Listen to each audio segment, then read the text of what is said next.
Yo, what is going on? PartTimerZack here. In today's video, it is finally Ayla's turn to get the spotlight and get a good idea of what she can essentially do, her memories, her weapon, and just an overall breakdown of the character. So she will be coming in Fallen Stars, which is going to be the next coming update essentially for us. We have talked about Watanabe. If you guys want to check that one out, make sure to click the link down below, or it'll be up on one of the headers. Well, let's go ahead and jump into Ayla. So Ayla is actually going to be a tank class. She's going to be an A rank, and she's going to have 100% physical. Now, the cool thing is she's going to bring the signature weapon of Scythe. Now, we will be talking about her signature weapon here in a couple minutes, but she is one of the first users to the game essentially to bring the new weapon, which is really cool to see. Another one's going to be A rank Chrome, but he will be coming at a much later date. So it's kind of cool to see that, you know, hey, we're getting a couple different weapons. We're getting an idea of the variety that these characters can bring. So talking about orb skills here, we're going to have a red orb here, and it's going to be pretty basic. It's going to be attack with the Scythe, dealing a certain percentage of physical damage. You're going to see a lot of physical because obviously she's 100% physical, so she's not going to have too much to her in the way of elements. Honestly, I'm going to recommend her with somebody like A Bianca, B Liv. That is probably going to be her sweet home when it comes to the teams that she's on, since she is a tank. Talking about the blue orb here, throw your Scythe forward and recall it, which is really cool mechanic, dealing a certain percentage of physical damage to all enemies caught in the path. So it's kind of like the dash forward that Alpha has, essentially, that you're able to go through all the enemies, and then as it comes back, it also does damage. So it's really cool to see that it has sort of this like recall to it, and it's kind of like this AoE that gives you a lot more damage, especially if you're a clutter of mobs and stuff like that. So really cool to see. Now, her yellow orb is going to be smashed into a target, dealing a certain percentage of physical damage.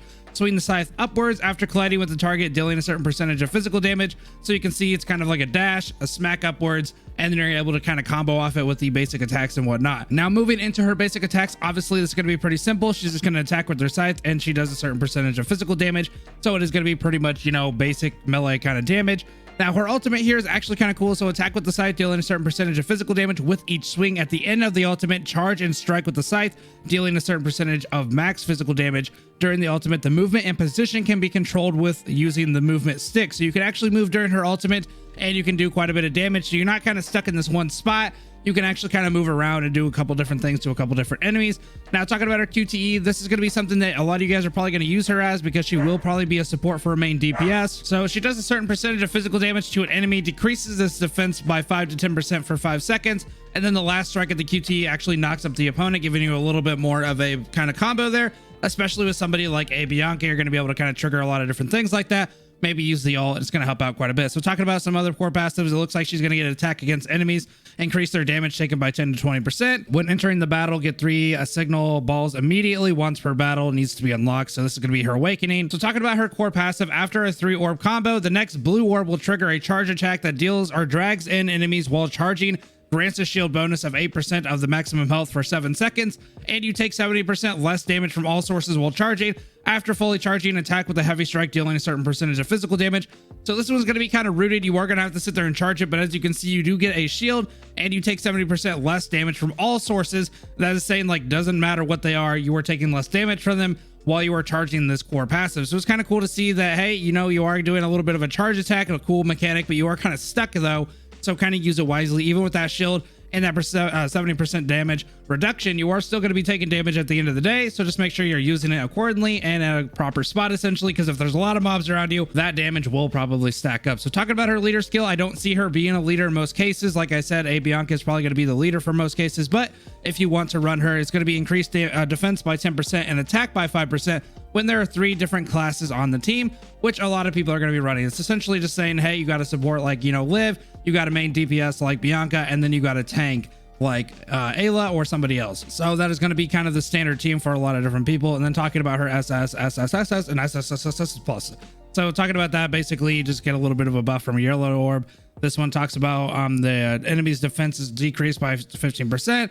And then this one's after casting ultimate increases all damage by 20% for 8 seconds. So obviously you can see that getting her, you know, SSS plus is going to be kind of a thing to kind of consider when you're going into it. So talking about her weapons, then we'll talk about her memories real quick. Her weapon here is actually going to be Violet Woo, and this is going to be kind of a cool thing. So when dealing damage to shielded enemies, increase damage by 2%. You can actually stack that 3 times and it lasts for 5 seconds. When you break an enemy shield, now this is kind of the cool one. So when you break the enemy shield, you stun that target for 2 seconds.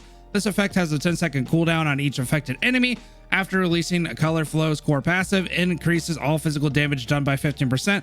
lasts for 7 seconds. So if you have an enemy that you're just having annoyance with, maybe it's a boss, maybe it's like a pancake thing, and you're just like, I just need to break the shield, this is going to be a good character to jump in there, because you're going to have that stun lock essentially, and you're going to be able to stack up the damage against that shielded enemy. So this is where I think she's going to kind of come into play. Of course, this is going to be her signature weapon, so you will have to look into rolling on it. Now, like I've said a lot about most weapons, I wouldn't really consider rolling on them right away, because they do stay on the banners. So I would just kind of work on it if it's something that you really want eventually down the line. Now, talking about her memories, I do have the game pulled up because they are in the game. So talking about her memories real quick, it looks like she's going to get a 2 ping of Catherine here. So Catherine, both of these are essentially going to be QTE kind of memories, and what I kind of recommend for a lot of different supports. So this one's essentially going to be a 2-piece for Catherine. It's going to be QTE and 3 pings, reduce the target's physical defense by 20% for 8 seconds with a 10-second cooldown. You can see as a physical team, this is definitely going to help out quite a bit when it comes into just doing that damage and reducing that defense. The next one is actually going to be Da Vinci, and this is the one we're going to use a 4 set. So this is a really good 4 set, and I recommend it on a lot of different support units. You know, if you have like S-Cam or maybe like Liv or something, I do recommend Liv with, you know, healing kind of factors. But if you are looking to do a little bit more damage with her, when QTE is triggered, triggers another construct's QTE, 8-second cooldown. If there are 3 constructs on the field, attack is increased by 20%. So usually this will probably fall into the tank like S-Cam and Ayla, but I have seen some people running it on Liv. But I do again recommend that you run some of the healing memories on Liv if you can. So that's basically going to be it for Ayla. Now, giving my final recommendation on whether you can kind of summon for her or not. I know Watanabe is essentially going to be free as long as you grind for the events and stuff like that in Fallen Star. Now, she is only going to be a 10 pull though, right? So a cool thing about these A ranks is that you actually have like an 80-20% essentially on their featured banner, and it only costs 10 because you get a guaranteed A at the 10. So if you really want her and you're really looking for her, it is kind of like one of those things that you could go for a multi and just see if you win that 80-20. Obviously, if you don't win the 80-20, you don't want to keep going, but essentially you can get her to a point where you can max her out pretty fast